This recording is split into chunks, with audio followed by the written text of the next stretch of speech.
For this tutorial, I'm using the Import Media Directly project file. You can find that project file with the media associated with this tutorial. Just double-click on the project file directly to open it in Premiere Pro. Media files can be imported directly to Premiere Pro from Explorer in Windows or Finder in macOS.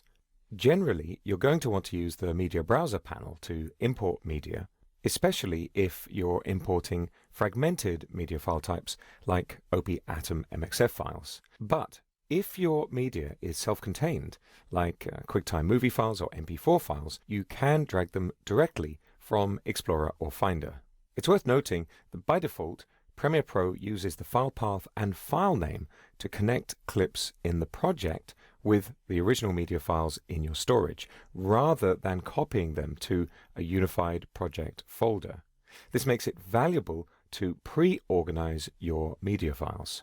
Here, for example, I've got some photos in a Photos folder. I'll just go up one level here.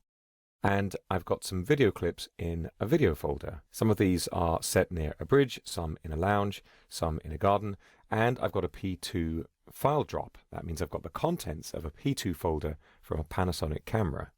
I'm going to start out by creating some new folders. Just right-clicking here in Windows. On macOS, I can right-click and choose New Folder, and I'll call this folder Garden, and just drag these garden clips in. I'll make another folder and call this Bridge. Let's take all of these and another folder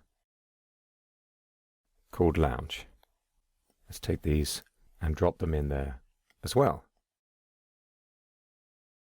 This is a very important part of the process. If you are going to import media directly from your operating system into Premiere Pro, you really need to get the organizational system right first.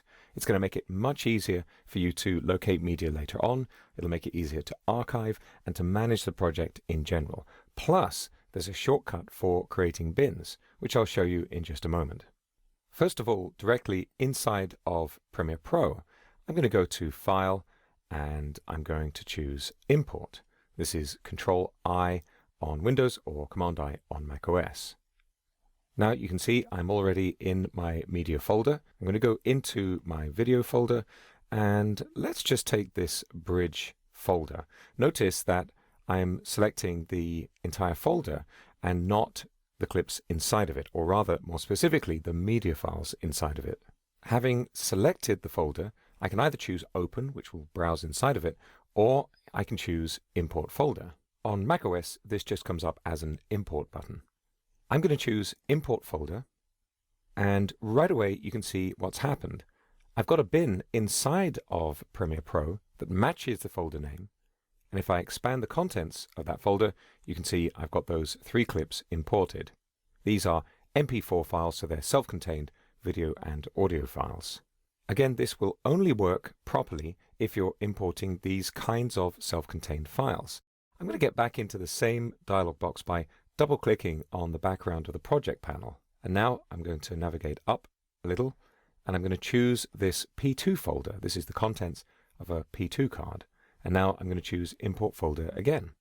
This time I get a couple of warning messages. Premiere Pro has just been asked to import all of the subfolders inside of that P2 folder, and that includes some XMP and XML files. I'll click OK, and I'll expand this new bin, and you can see there I've got the contents folder that comes in a P2 card, and inside of that I've got this AV clip folder and all of these additional files. Some of the items in that folder simply haven't been imported because they're not actually media. This was the wrong type of folder to import directly into Premiere Pro. I'll just collapse that for a second. The media browser is always the right way to import that kind of fragmented media. Now I'm going to toggle back to my media. I'm going to browse inside this Garden folder, and let's say I want to import this Garden02 clip. I'm just going to drag this straight into Premiere Pro. And there it is, imported. This really is the same outcome as going to File, Import, or double-clicking on the background of the project panel. I can, of course, also drag whole folders in. I'm going to go back to this video directory, and take that whole garden folder and drop it into Premiere Pro. You can see in the background there's Premiere Pro imports, and there's the garden folder represented as a bin. You'll notice that though the folder contains 3 items, only 2 appear inside this bin.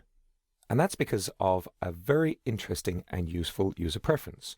Here in Windows, I'm going to Edit and Preferences and Media. This is under the Adobe Premiere Pro CC application menu in macOS. And in this Preferences pane, I've got this option, Allow Duplicate Media During Project Import. With this option off, which is the default, anytime you import a piece of media that's already in the project, well, it just won't appear. You see, I already imported that media file earlier on. With this option on, I would have received all 3 clips. Now, is one option better or the other? It really comes down to how you like to work as an editor. For now, though, I'll cancel, and I'll go back to my media folder. You can also drag files directly into the timeline panel. I'm going to go into this Lounge folder and drag one of these into Premiere Pro straight into the timeline panel. And let me just toggle back over to Premiere Pro. Normally, inside of Premiere Pro, if you drag a clip into the timeline panel when it's empty, a sequence will be created that matches the settings for the clip, the same frame rate and frame size and so on. And importing directly from the file system is no different.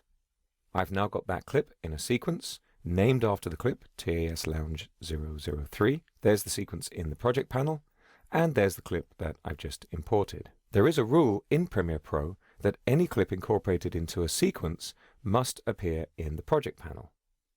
I'm just going to select this clip in the project panel and hit the delete key, and I get a warning telling me that the clip I'm about to delete is incorporated into a sequence. If I remove the clip, it's going to be removed from the sequence. I'll just say no for now. I'm just going to select all of these items in the project panel and hit the delete key to remove them. I'm going to go back into my media folder, and let's go up a couple of levels to show the video and photos folders. I'll select them and drag them both into my project panel. I wanted to remove everything first of all, because otherwise that preference we looked at is going to stop me getting all of the items imported. When I toggle back over to Premiere Pro, I've got this file import failure dialog, the same one we saw before, because I've imported a P2 folder directly from the operating system rather than from the media browser, and I'll click OK. What's great about pre-organizing your media folders in your storage before you import is now, if I expand my video bin, you can see I've got each of these 3 locations already defined as bins, and there, of course, is the contents of that P2 folder. You can see because this contents has been displayed the wrong way, because I've imported directly, it's probably not so helpful to incorporate fragmented file types into the same organizational system as your self-contained media file types. I'm going to select that and remove it. It's worth noting that the relationship between the bin names inside of Premiere Pro and the folder names in your storage is really a one-way trip. I can change the names of these bins. Let's say I'll just call this new name to make it really obvious. And if I go back to my media folders and browse inside my video folder, you can see that the folder name has not changed. So importing your media in such a way that it produces matching bin names is just a really useful shortcut, and it makes it worthwhile pre-organizing and pre-naming your folders before you begin.